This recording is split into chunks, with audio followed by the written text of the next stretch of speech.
semuanya, semoga hari ini kalian sehat-sehat selalu. Dan jangan lupa nonton video ini sampai habis. Hari ini aku bakalan bercerita mengenai kisah yang dipercaya masyarakat secara turun-temurun di Kabupaten Kerinci, Provinsi Jambi. Jadi jangan kemana-mana, stay tune.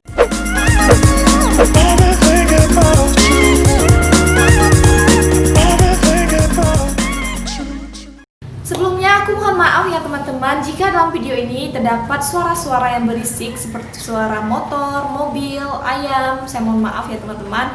Inilah video apa adanya, semoga saja kalian menikmati. Lanjut, Kerinci dikenal dengan wisata penuh pesona. Di balik itu semua teman-teman, terdapat cerita-cerita yang dipercayai masyarakat secara turun-temurun. Salah satunya legenda Danau Kerinci. Legenda Danau Kerinci ini berasal dari cerita kakak beradik Calungga dan Calupat. Mereka berdua adalah anak yatim piatu. Mereka hidup di sebuah rumah di bawah kaki gunung. Mereka juga memiliki sifat yang sangat berbeda, teman-teman. Sama dengan kamu misalnya ya. Kamu sama kakak kamu sama adik kamu, kayak aku sama adik aku. Mereka berdua itu memiliki sifat yang berbeda. Sang kakak memiliki watak yang pemberani, kuat dan kasar. Sedangkan sang adik memiliki watak yang halus dan cerdas. Sifat mereka ini dipengaruhi oleh sepasang mustika yang diwariskan oleh kedua orang tua mereka. Sang kakak mendapatkan batu merah yang memilikinya akan mendapatkan sifat yang pemberani dan kesaktian yang kuat. Sedangkan adik mendapatkan batu putih yang akan mendapatkan keberuntungan dan kejayaan. Suatu hari teman-teman, mereka berdua ini pergi berburu ke suatu hutan. Nah, di suatu hutan itulah dia bertemu dengan sebuah telur yang sangat besar. Calungga pun penasaran, Calungga pun membawa pulang. Sang adik pun heran dengan telur yang dibawakan kakaknya ini, teman-teman. Sang adik mengusulkan untuk menyimpan telur tersebut selama 3 hari sambil meminta petunjuk dari dewa.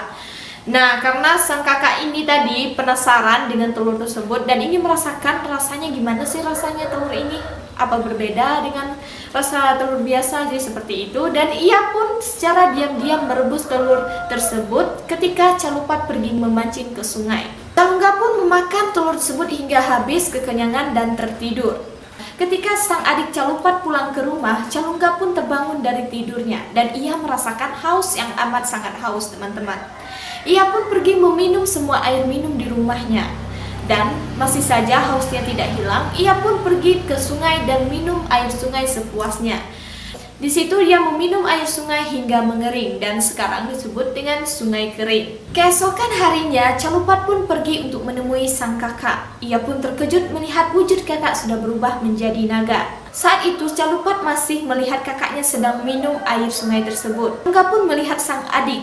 Calungga yang tak ingin adiknya takut dengannya, Calungga pun menyuruh adiknya untuk pergi. Sang adik pun pergi dan bersedih karena harus berpisah dengan kakak tersayang. Tak lama kemudian, Calungga pun membaca mantra-mantra. Seketika langit pun menghitam, petir pun menggelegar, dan bahkan air muncul di mana-mana dan menggenangi badan Calungga. Calungga pun memutar badannya dan pergi ke Danau Gedang. Tempat naga Calungga memutar badannya disebut sekarang Danau Bentuk. Sedangkan sisik naga yang terkelupas berubah menjadi ikan simambang bulan yang konon dipercayai sebagai nenek moyangnya ikan semah. Berganti musim, Calupat pun pergi menemui sang kakak di Danau Gedang. Ia berdiri di tepi sungai dan memanggil sang kakak. Naga pun muncul dari danau, tidak lain dan tidak bukan adalah si naga Calungga. Calupat pun bercerita dan menangis, ingin pergi ke suatu tempat yang dimana banyak orang di sana. Calungga pun mengabulkan permintaan sang adik, lalu Calungga menggendong adik di punggungnya dan membawa sang adik mengarungi danau hingga ke sungai sempit. Karena sungai tersebut sempit, badan Calungga yang sangat besar tidak muat. Dengan kesaktian Calungga, ia pun menjebol sungai tersebut. Dan Calungga pun terus berenang ke hilir sampai tiba di suatu desa atau di negeri di pinggir sungai. Bertahun-tahun adiknya di situ, adiknya pun berhasil memimpin suatu negeri atau suatu desa tersebut dengan sifat yang ia miliki. Nah, setelah mengantar sang adik, Calungga pun pergi entah kemana.